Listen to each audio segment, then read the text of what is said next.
Have you ever noticed something strange? The calmer you speak, the more people assume they can test you. In a meeting, someone cuts you off. In a conversation, someone mocks you, just to see if you'll tolerate it. Sometimes they push a little further, to check whether you'll defend yourself or stay quiet. Here's the truth most people miss. People judge you by how you speak, not how much. One weak sentence can cost you credibility, but one calm, precise line can instantly reset how you're treated. And here's something important. Only perceptive people will catch what this video is really about. Only intelligent people recognize the power hidden in restraint. This is not about talking more. It's about speaking right. If you're in that group, leave a comment when the intro ends. I see the hidden lesson, not for me, for yourself. Today, we're going through 8 precise statements, phrases that make people immediately adjust their behavior and realize you're not someone to take lightly. This isn't a trick, it's a Stoic communication principle. Speak less, but let every word land with weight. Let me stop you right there. Picture the moment clearly. You're in a meeting, you're mid-sentence, and someone cuts you off. Not accidentally, not politely, but deliberately. They talk over you. They rush your point. They interrupt to assert dominance, not to add value. And most people make the same mistake. They speed up their voice. They explain harder. They try to regain space by giving more words. That instinct is understandable, and it's exactly what costs authority. Because the moment you over-explain, you surrender control. Stoicism teaches a different response. Not louder, not emotional, not defensive. Calm interruption, firm boundary, no apology. Let me stop you right there. This sentence does not ask for permission. It does not attack. It does not escalate. It reclaims the frame. When you say it calmly, something interesting happens. The room pauses. The other person hesitates. The momentum shifts. Why? Because they expected compliance. They expected you to adjust. They expected you to accommodate their interruption. Instead, you stopped the interaction without aggression. That pause is power. It signals that your time is not open access, that your attention is not disposable, that the conversation continues only if it respects your presence. This is not arrogance, it's self-respect expressed with discipline. Marcus Aurelius said, "You have power over your mind, not outside events." You cannot control who interrupts you, but you can control whether you allow it to continue. In professional settings, this phrase resets authority immediately. Not just for the interrupter, but for everyone watching. People notice composure under pressure. They register calm boundaries. They respect those who don't scramble for validation. In personal conversations, the effect is the same. When someone pushes, provokes, or dominates, this phrase marks the line, clearly and cleanly. No insults, no emotional charge, no follow-up explanation. The delivery matters more than the words. Steady eye contact, relaxed shoulders, even breathing, then silence. Let the moment settle. Internally, anchor yourself with this thought. I control my response. I own my time. The more you use this approach, the stronger it becomes. People stop interrupting as much. They become more measured around you. They listen more carefully, not because you demanded respect, but because you demonstrated it. This is the Stoic lesson in action. Authority is not volume. It is restraint applied at the right moment. And when you master that, people think twice before crossing you again. That doesn't work for me. There will be moments when people try to decide for you. They push a plan, they impose a timeline, they expect compliance, quietly or directly. Sometimes it's subtle, sometimes it's wrapped in politeness, sometimes it's disguised as concern or urgency, and most people respond the same way. They start explaining, they justify their reasons, they soften their stance to avoid discomfort. In doing that, they give up ground. Because the moment you over-explain, you shift from authority to defense. Stoicism teaches a cleaner response, not resistance, not confrontation, not apology, just clarity. That doesn't work for me. This sentence is short for a reason. It communicates awareness of your limits. It signals that your time, values, and priorities are not negotiable. And it does so without emotional charge. You're not asking them to understand, you're informing them of reality. This is important. People who push boundaries rely on hesitation, they rely on guilt, they rely on your need to be agreeable. When you remove all three, their leverage disappears. Epictetus put it simply, it's not what happens to you, but how you respond that matters. You cannot stop people from making demands, but you can decide what you accept. In professional settings, this phrase stops pressure immediately. A colleague insists on an approach that conflicts with your judgment. A manager pushes a timeline that compromises quality. A discussion moves in a direction that drains your energy. You respond calmly. That doesn't work for me. No debate, no justification, no emotional leakage. The conversation resets. In personal relationships, the effect is even stronger. Friends, family, or acquaintances may overstep without realizing it. This phrase draws a boundary without hostility. It says, I am cooperative, but not available for control. The delivery is everything. Neutral posture, steady voice, no added explanation unless you choose to give one. Silence afterward is intentional. Internally, anchor this principle. I stand firm in what serves me. I do not yield to pressure. At first, some people will test you again. That's normal.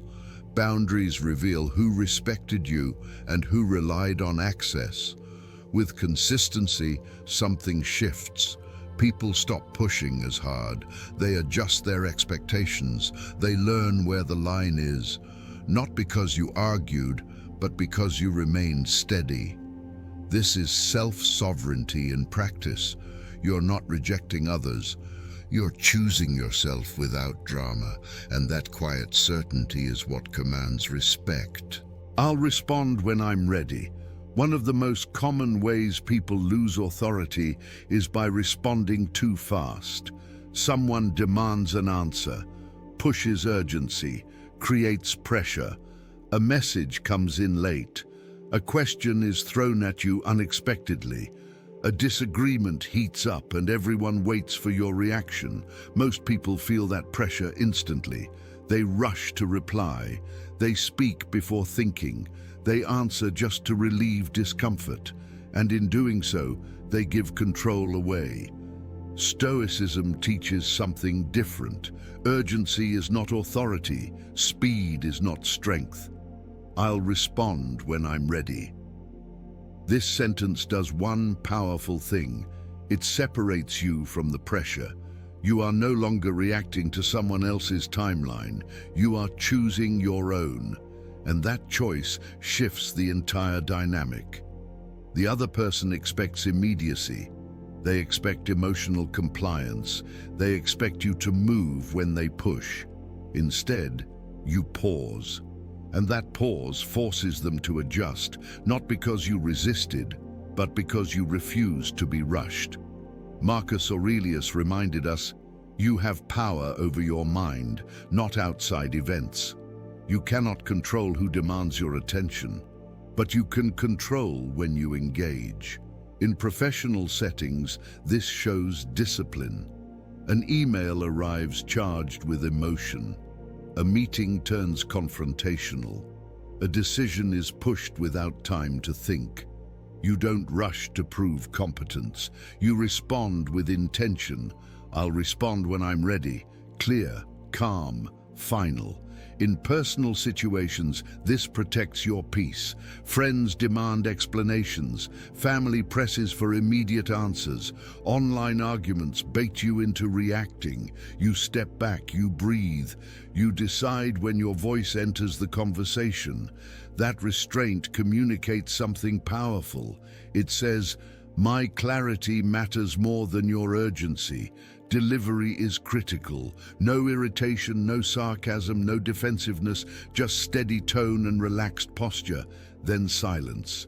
Internally, reinforce this truth. I control my response. I own my time. The more you practice this, the more people notice. They stop pushing for instant reactions. They become more deliberate around you. They sense that you are not easily moved. And that composure earns respect. This is Stoic authority in real time, not domination, not withdrawal, but mastery over yourself. And the person who controls their response controls the interaction without ever raising their voice. Let's stick to the facts. Most conversations don't fall apart because of disagreement. They fall apart because emotion takes over. Voices rise, assumptions creep in, personal attacks slip into what was supposed to be a discussion, and once emotion hijacks the room, truth becomes secondary.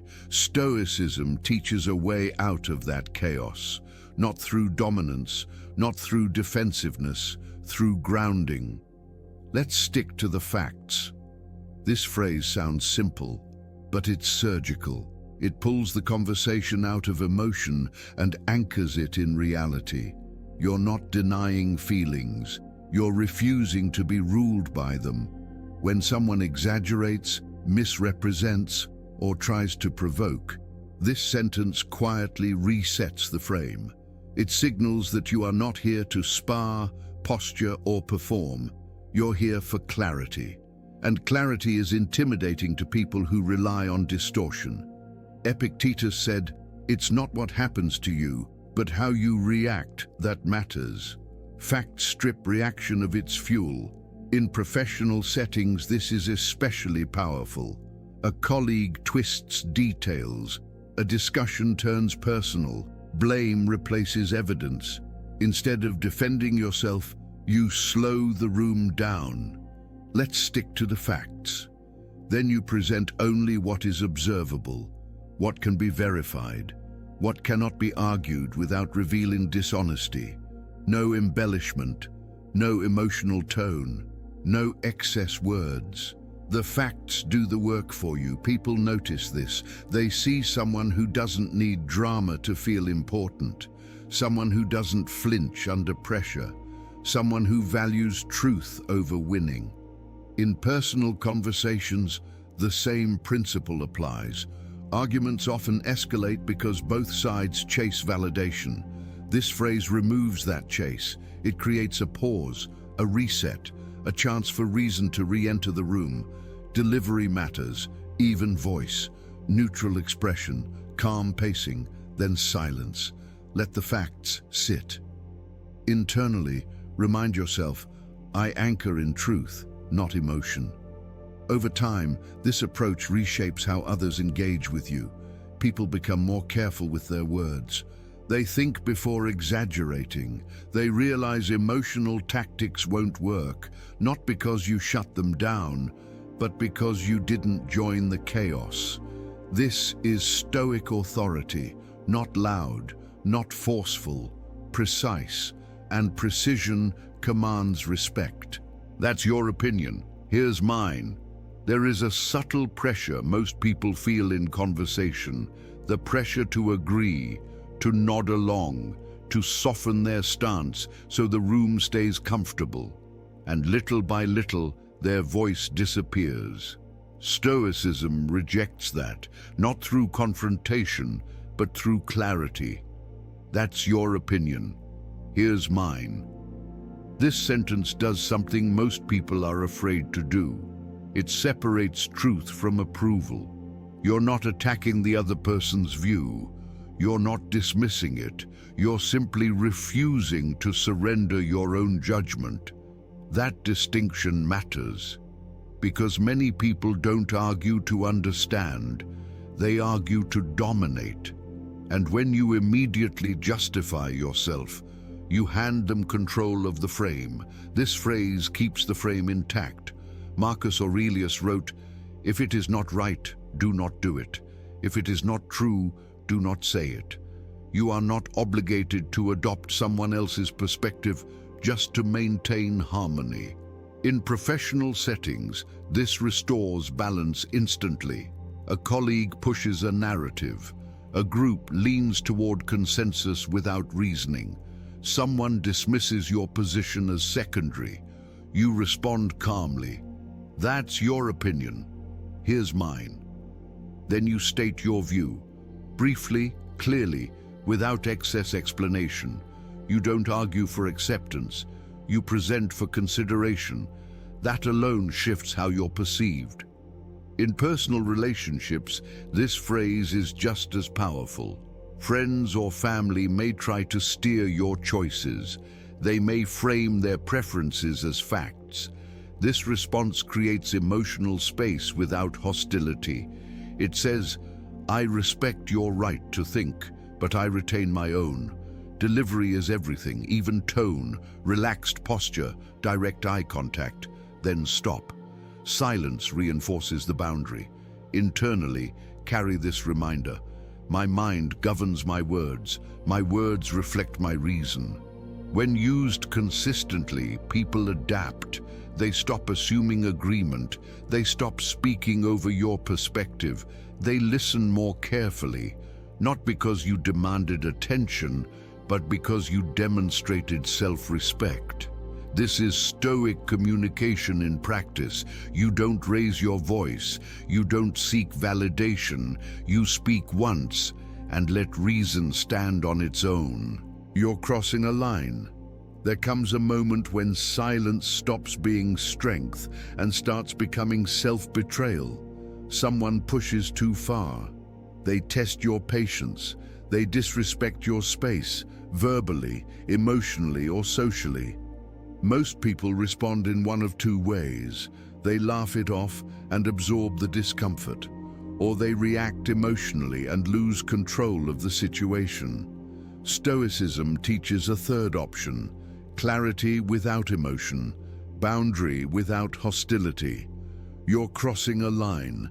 This sentence is not a threat. It's not an insult.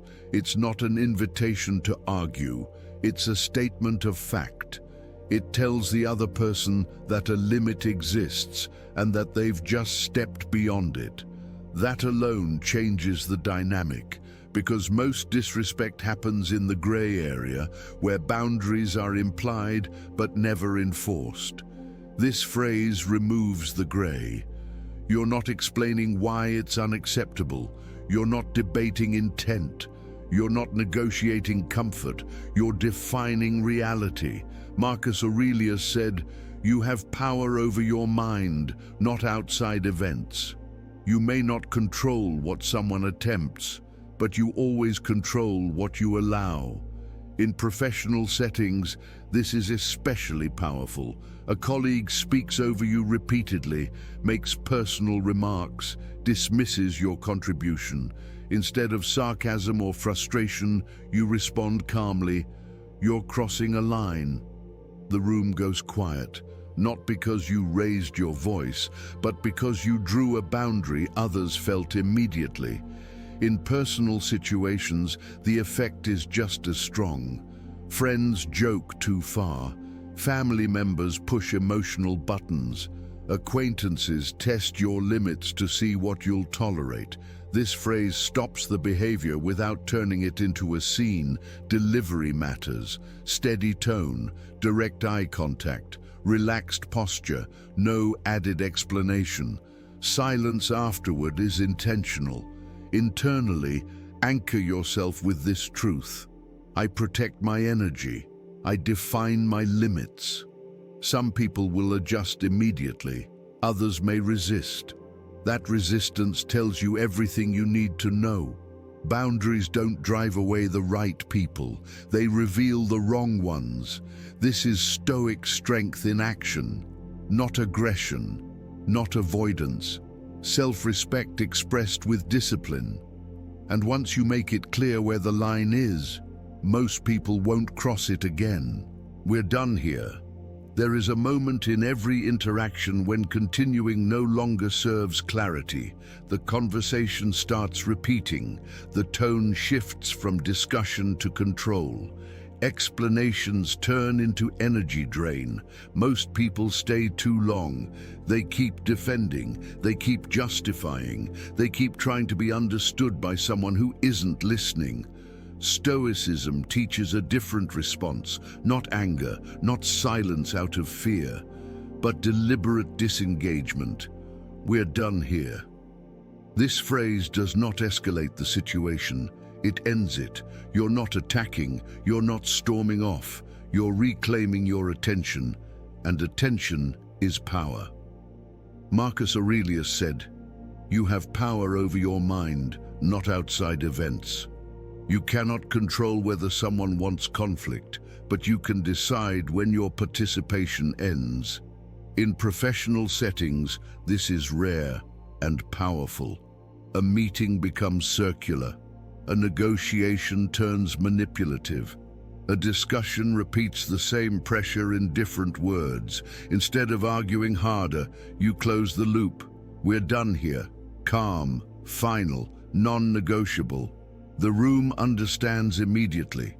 In personal situations, this boundary is even more important. Some people feed on reaction. They push until they get emotion. They mistake your patience for permission. This phrase removes that permission. It says, "This interaction no longer has access to my energy." Delivery matters, even tone, upright posture, no explanation afterward. Then disengage. Not to punish, but to protect. Internally, hold this principle. I govern my engagement. The first time you use this, it may feel uncomfortable. That discomfort is growth. Over time, something shifts. People stop pushing once they realize the door closes cleanly. They respect boundaries they can't negotiate. This is Stoic authority, not control over others, but mastery over yourself. And the person who knows when to disengage cannot be trapped, drained, or provoked. That is quiet power. Everything you've heard so far points to one truth. Respect does not come from volume. It does not come from dominance. It does not come from having the last word.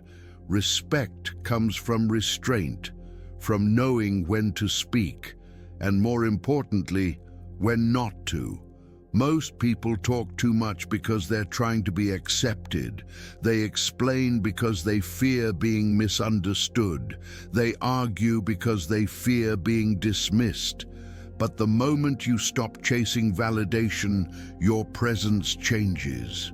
You no longer speak to fill silence. You speak to set direction. Each phrase we covered works for one reason only. It preserves your inner authority. You didn't attack anyone. You didn't escalate conflict. You didn't seek control. You simply stopped giving your power away through unnecessary words. That is Stoic communication. Self-command before influence, discipline before dominance, clarity before noise. When you speak less, but speak deliberately, people listen more closely. They sense boundaries, they feel certainty, they recognize self-respect, not because you demanded it, but because you demonstrated it. This is not about becoming cold, it's about becoming grounded, not about silence as avoidance, but silence as discipline. When your words are chosen carefully, they land heavier. When your responses are measured, they carry authority. When your boundaries are clear, they don't need explanation. So take one phrase from today, just one. Use it deliberately, use it calmly, use it without apology, and notice what happens. You'll see it in how people pause, in how they listen, in how they adjust. Because when you speak less, you don't lose power, you reveal it. If this resonated, leave a comment. Speak less, stand firm, not for engagement, but as a reminder to yourself. And if you're building calm authority, self-respect, and inner discipline, subscribe. This channel isn't for noise, it's for those who value mastery over reaction. Stay grounded, stay deliberate, stay strong,